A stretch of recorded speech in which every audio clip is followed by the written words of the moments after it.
When Seraphine was announced, the hype was instant. A pop star with flawless visuals, a mysterious backstory, and a direct link to KDA. It felt like the perfect recipe for success. But behind the scenes, the community was on fire. Accusations of plagiarism, a marketing campaign that blurred the lines between fiction and reality, a kit that felt suspiciously familiar.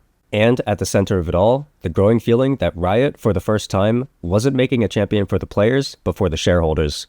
How did such a promising release become the ultimate symbol of everything the community fears about League's future? This is the story of the most controversial champion Riot has ever released, Seraphine. Back in 2020, Riot Games was riding the peak of its popularity and its ambition. League of Legends wasn't just a competitive game anymore. It had become a cultural ecosystem. Comics, animation, merch, and music. KDA, the virtual pop group launched 2 years earlier, had exploded into a global phenomenon. With members based on League champions, the group blended K-pop, EDM, and slick futuristic visuals. The music video for Pop Stars racked up over 500 million views, and Riot knew the audience wanted more. That's when Seraphine entered the picture. Before a single thing about her was revealed, she had already started the path to fame. With an Instagram account created months prior to her release, Seraphine introduced herself as an indie artist chasing her dream. Her posts felt personal, almost intimate. She opened up about anxiety, self-doubt, creative burnout. She shared her songwriting progress, asked for feedback, and even posted pictures of her cat. And the thing that made it all click? Nobody knew she had any ties to League of Legends at all. A look at the comments and replies to her posts made it clear that people felt a connection to her as a musician. Seraphine's build-up was slow as well, her career path building up just like any new artist would.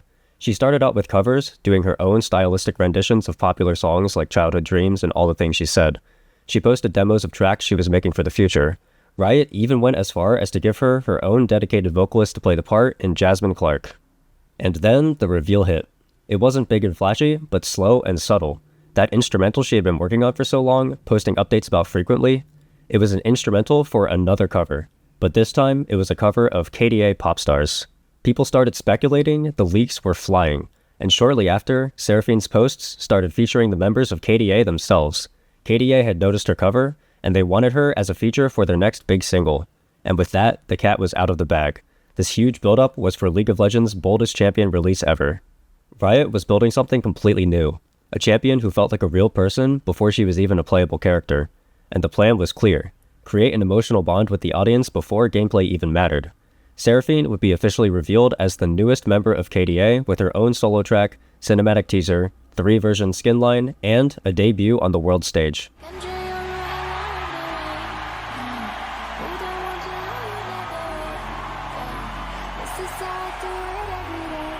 Everything was orchestrated to make her the face of League that year. But the success of the marketing created a problem Riot didn't see coming: expectation. Because when you build empathy before showing the product better deliver. And when her champion spotlight dropped, the disappointment hit hard. All the emotional buildup on social media, all the time and attachment people invested, it all started to feel like bait. Just a setup to sell a generic kit and an overpriced ultimate skin. The community wasn't just disappointed, they felt deceived. After months of emotional investment, the general sentiment from players was that the kit was repackaged and recycled with little to no mechanical innovation.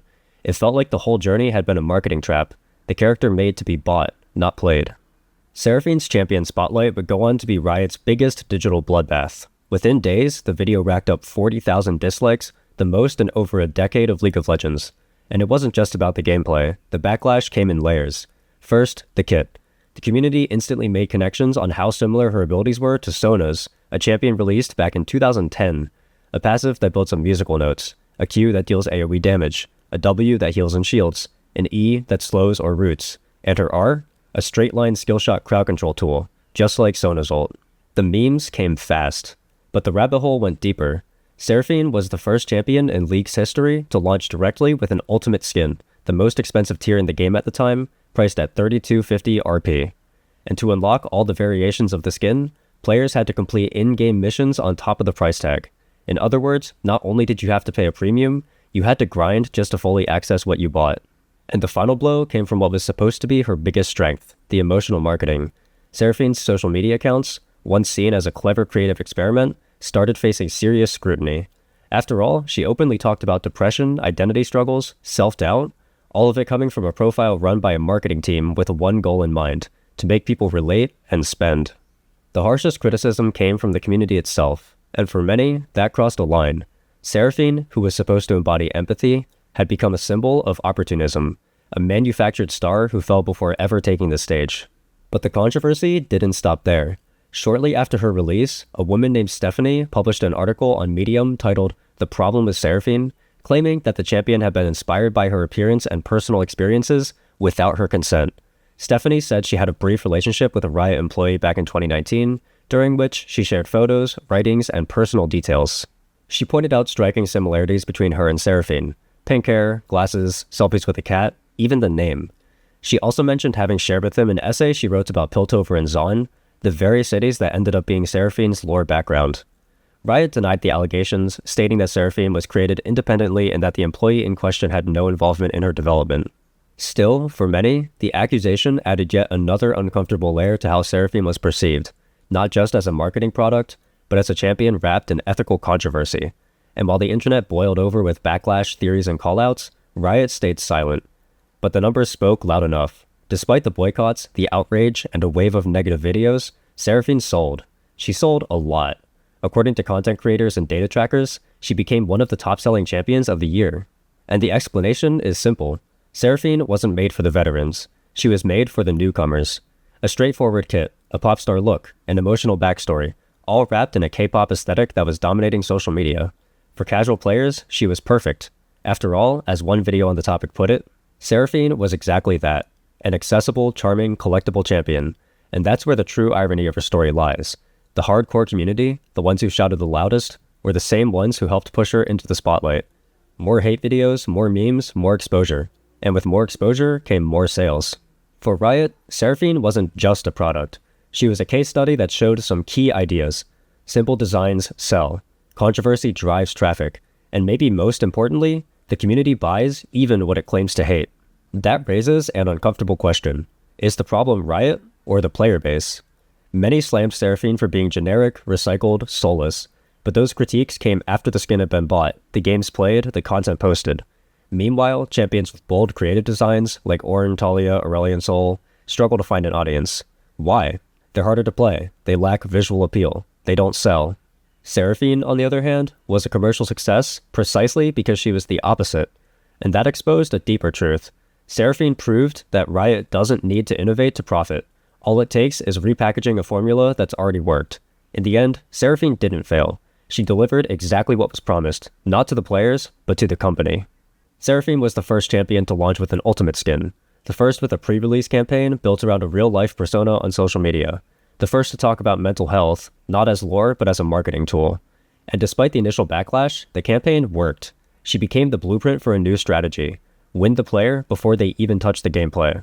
Riot pushed the limits of emotional marketing, and they won. But there were side effects. Seraphine redefined what champion marketing could be in a competitive game. It wasn't about class identity or unique roles anymore. It was about creating characters that fit into cross-media campaigns, skin bundles, and Spotify playlists.